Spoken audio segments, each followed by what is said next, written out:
This is Dr. Anita with another diamond moment.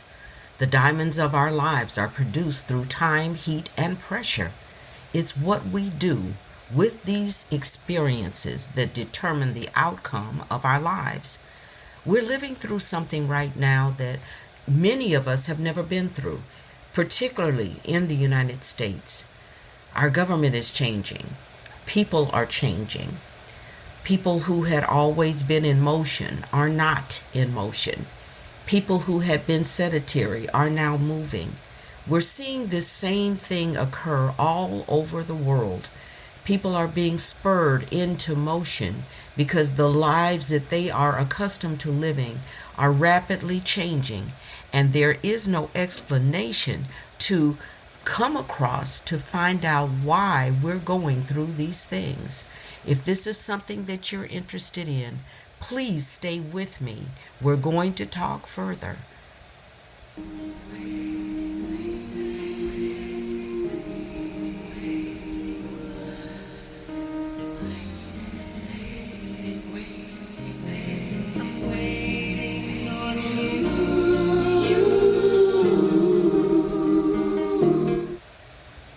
Thank you for staying with me. I want us to really consider what it means to be a spiritual person in a time of adversity. What does it mean? How do we move and occupy this space that we're in right now that requires us to be more and to do more and to experience more maybe than we've ever been through in our lifetimes? And I would say this to you. I've said it before, but it requires us being a little bit retrospective, a little bit of looking back in order to see what got us to this point. As you know, for quite a while, our world has been changing. We saw that happen in a very concrete moment when we all ended up being quarantined within our homes. And that quarantine itself was very significant. It was significant because it wasn't regional. It wasn't just one place in which people had that disease process take place and they had to shelter in place to be able to get past it. That was not the case. For us at this time, when the pandemic hit, it hit the entire world. I told you at that time that what we were experiencing and what we would experience was not a local situation, but it was worldwide. And as things have progressed and as we moved forward, we're seeing it occur on a worldwide level. So the changes that are taking place here in the United States, which is where I live, there are changes taking place all over the world. Leaders who had been in power are being asked to step down and remove themselves from power. Why? Because they had not been acting to the betterment of the people. And when our world went through a pandemic, it affected all of the world. And those things that we saw while we were able to be still enough to look around impacted all of the world. When George Floyd was murdered, the world protested because for the first time we got still and quiet enough to look around and see what was taking place with the other person, with the other. As we move forward, we had a group of people here in the United States, and I don't understand what they were paying attention to. I surely hope that it wasn't skin tone or greater melanation that caused a person to make a decision that was diametrically opposed to their own good. Sometimes we learn lessons that are hard lessons.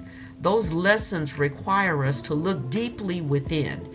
And it's one of those times of observing our own heart, our own soul, our own spirit that allows us to get some clarity so that we can make changes.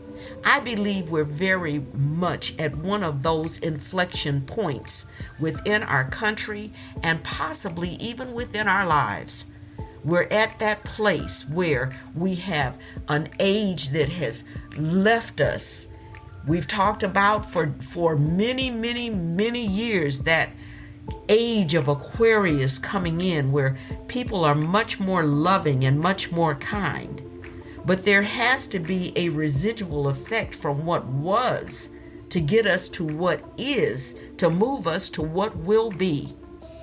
If we put that once again in those dimensions, looking at that 3D, looking at this world, the way people live and move and have their being, the way that they interact with others, and then recognizing something is wrong, and then allowing ourselves to look deeply within to determine where we want to be, where we will land on any side of a particular topic. Once we're able to do that, we're able to go inside. Many times people don't take, and I know that it's none of you, because that's what this channel is about. That's what this podcast is about. Is looking inside and being able to say, you know what? I don't like that. That's a part of me that is not beautiful. It's something that I'm seeing in myself that I didn't even really know was there. And if I guessed that it was there, I didn't realize it was to this extent. I believe people all over the world, because we went into that change together, we're all experiencing this type of life upheaval together. And therefore, we will also come out of this together. Now, when you look at what we are experiencing here in the United States, and I hope that you are a person that's not so spiritually minded until, as the expression says, you're no earthly good. You just have your head in the stars in the sky looking up so much until everything around you is crumbling and falling apart. So I'm hoping that that is not you. And if it is, then that may be one of those areas that you need to look deeply into your own life and find out why. I don't give a flip about anybody but me. Maybe it's time to look at that. So we're seeing in real time a government structure appears not to care about its people. We're watching a group of legislators who are still willing to lie when they know that what they're doing is harmful. What we're watching is the change of a society, and not just in the United States, but around the world. The behavior that we've been willing to accept is no longer acceptable, because this time it is affecting more people than just those that we don't care about. It's also affecting us. When you have lived a life of privilege to the point where you never have to think about the issues that you're thinking about now, you begin to realize what type of blessing, and we'll use that word, as opposed to luck, that you have lived in. And when you're able to get to that point, to be able to see, as we've learned, earthquakes happening, floods happening where they weren't happening before. And we have people who are saying that climate change is a hoax. When we see diseases that had been extinct now returning, and we have people who are denying the need to address that disease issue before it happens, when we see people who are denying the science that has saved lives, we understand where we are. And I want to put it to you this way, because I've had a recent question asked about the president of the United States and what he is or is not going to do about the situation. He has told you what he's going to do. He told people that while he was yet campaigning, he said, "I don't care anything about you. All I want is your vote." So he was given the vote, and what he has done is not pleasing the people. I hope that each and every experience in life will be one that can be reflected upon, utilized to pull out greater wisdom and knowledge for next time, and that we will be able to grow not only as a country, but as a world. The things that this particular man is putting in effect is affecting the entire world. And in the same way that we went into the pandemic as a world, the changes are taking place as a world. And the end of the crisis will be at what we know. It will be peace. It will be tranquility. You will be better than you ever were, because if nothing else, you will have an experiential understanding of what your decisions do in the lives not only of others, but also of yourselves. And so I'm hoping that this will be a period of growth. This will be a period of development. This will be a period in which you're able to look into yourself and do what we've talked about before, shadow work. So what is shadow work, Dr. Anita? Thank you for asking. It's going back. It's feeling within. It's examining the decisions that we make.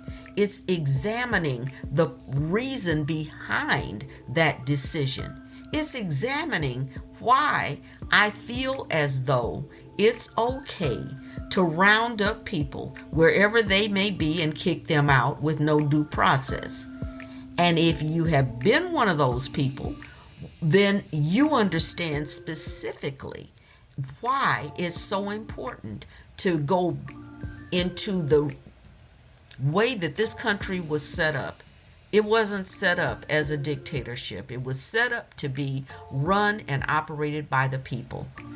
I told you a few episodes back, you have to be the change that you want.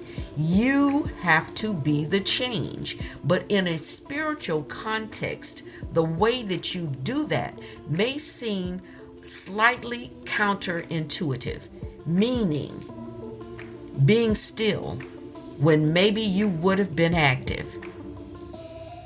Being able to sit down and allow others to take the lead. And what you're providing within that time period is that you're sending the highest and best. Remember, this is a vibrational world.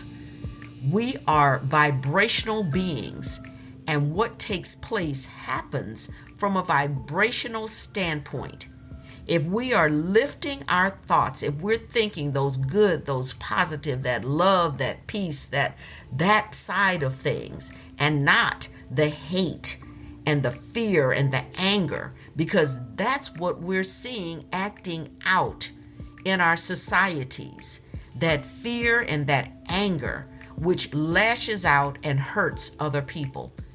It's time for us to look inside. And if we're one of those who are lashing out, if we're one of those who don't have a issue with expressing our opinion in someone's lives that they didn't ask for, then it may not be as critical to you at this time. But give yourself a moment, because it will get critical. We came into this thing together as a world. We're experiencing this ride together as a world. And the outcome for better will be experienced as well by the world. I'm asking you to continue to listen, to continue to watch out, to continue to hold your vibration high from a spiritual perspective, and you'll hear other teachers talking about this as well, that is spiritual teachers talking about this, that is the highest level that you can go to, is to keep your vibration up, to keep your thoughts up. If you're looking at it from a prayer perspective, it's to stand and keep on standing. Once you've done all to stand, then stand therefore with your loins girt about, the helmet of salvation, the shield of faith. You know the scripture, but it all says the same thing. Utilize your spiritual gifts. And I'm not talking about warfare. You don't need to war anything. Most people are not prepared for warfare. You don't need to war. The war has already been won. The only thing that you need to do is to keep yourself elevated, to keep yourself encouraged, to be glad, to understand that every day we're moving closer and closer to the time when the administrations that have been oppressive will be removed. And that's it, wherever it is that they were. Wherever it is that they were. For people who are willing to bomb children, for people who are willing to watch children die and because they don't want them in their country, for people who are willing to deport parents and families, and they tell you, well, what do you have a solution for deporting grandma? And they said, yeah, go with her. Those people, mark my words, will be removed. If you've enjoyed this message, please like, subscribe, and share. Visit my website, www.DrAnitaMc.com. Join me on FanBase and on NoomVibe. This is Dr. Anita. Keep watching, keep looking within, and be willing to make the changes that are needed, because you are the change that you're waiting for.